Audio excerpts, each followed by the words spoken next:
I just read your book and I was so inspired by Moonshots.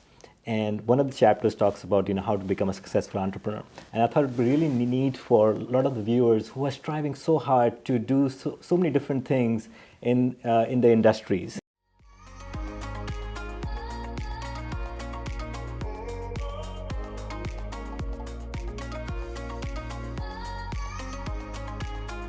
What are some of the principles or tactics that they can use to become successful at what they're doing? If you could enlighten us.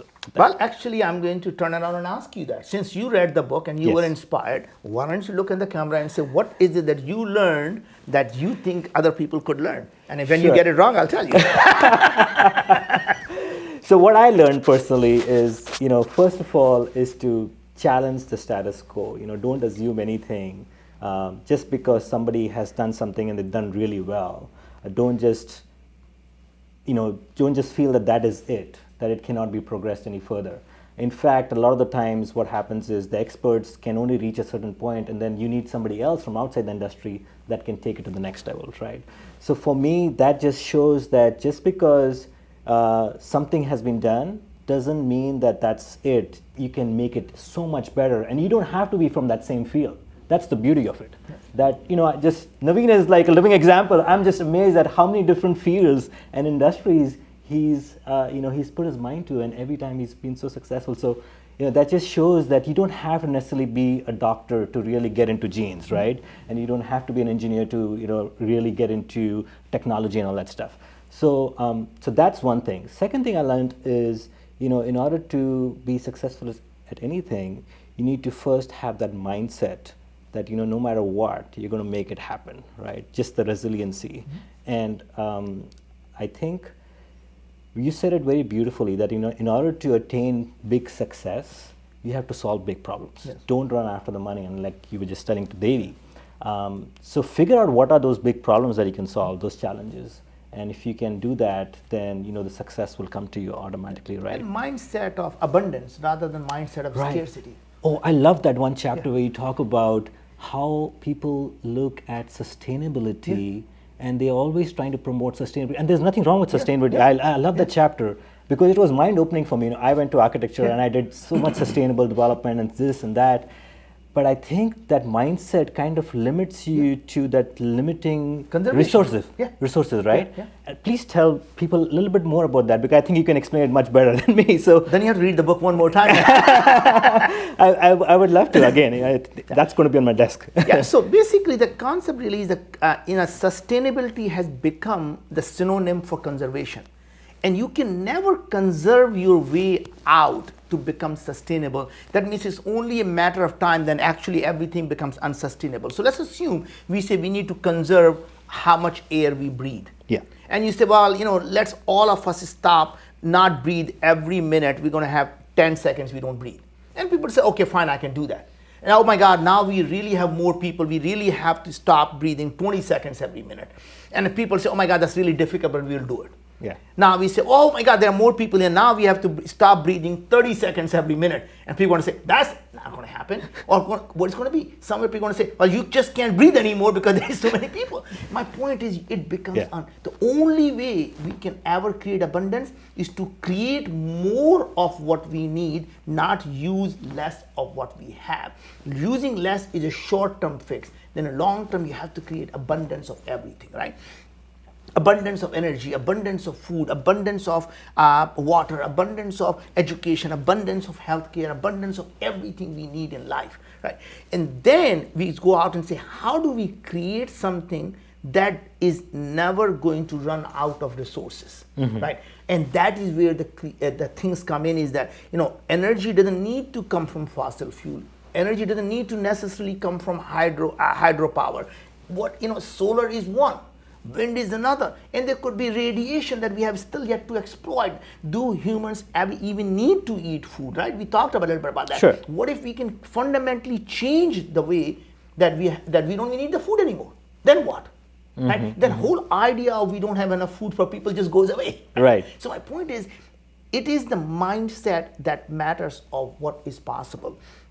The concept that, the several concepts in the moonshot that I, want people to, leave is, people worry when they start something, I know nothing about this industry. And that is the biggest strength you have.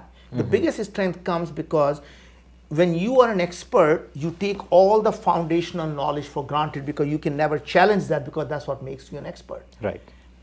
And you can, if you are an expert, maybe you can change that industry 10% better, 15% better because you're so well.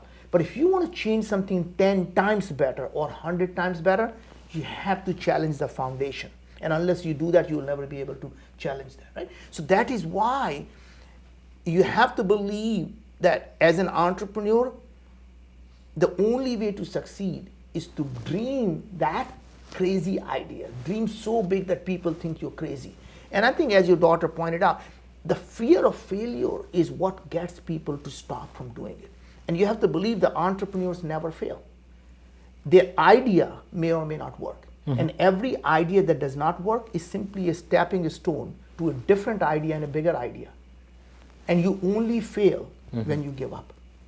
Everything else is a pivot. You can pivot, you can adapt, but you can never give up, right? Life of an entrepreneur, in my opinion, is like a heartbeat. It goes up and down. Yeah. When it's smooth, you're dead. So when you find life and you're in your business, you're going smooth, you're dead. You're already dying. You want to see these ups and downs. What ups and downs means is there are times your life is so good and the times when you think everything is falling apart. When you are at the bottom of that beat, you just need to hunker down. Know that if you hunker down, the next beat is going to be up. When you are on the top of the beat, never get too cocky because you know the winter is coming and winter will come, right? And that's how you essentially survive ups and downs of life. Expect them, because when you don't expect them, you get frustrated, you get stressed. But when you expect them, you say, oh, that's the bottom of the beat. Take a deep breath, next one is up. That is amazing. That's great advice. So there is so much talk about how people use the power, the law of attraction, to get things in their life. Can you shed a little bit light about how much of success that people do have in their lives is attributable to the law of attraction versus the law of action, and what role has it played for you in your life? So essentially, you become an average of the people 5 people you surround yourself with, right? So if you surround yourself with people who believe small, people who don't believe that anything is changeable, you become one of them. When you start to change the environment and the people you surround yourself with, it opens your mind up to the possibilities that you never thought before. So the rule number 1 is to change the environment you live in if you want to change the outcome of where you want to go.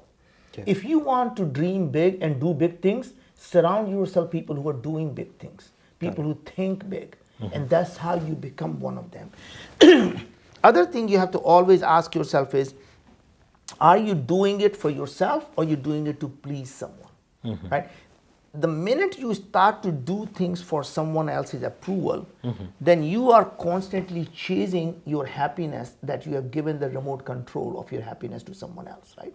So if someone else makes you happy, then you have essentially, they control when you are happy or not happy. When you make yourself happy, you get to decide when you are happy and you share that happiness with someone else, right? So the day you fall in love with yourself is the day the world will fall in love with you. Okay. That means when I say fall in love with yourself, all that means is don't look for someone's approval. Yeah. Right? You do things because you want to do them and you don't care what someone else thinks or what someone else wants. And when you get to that point, you suddenly change.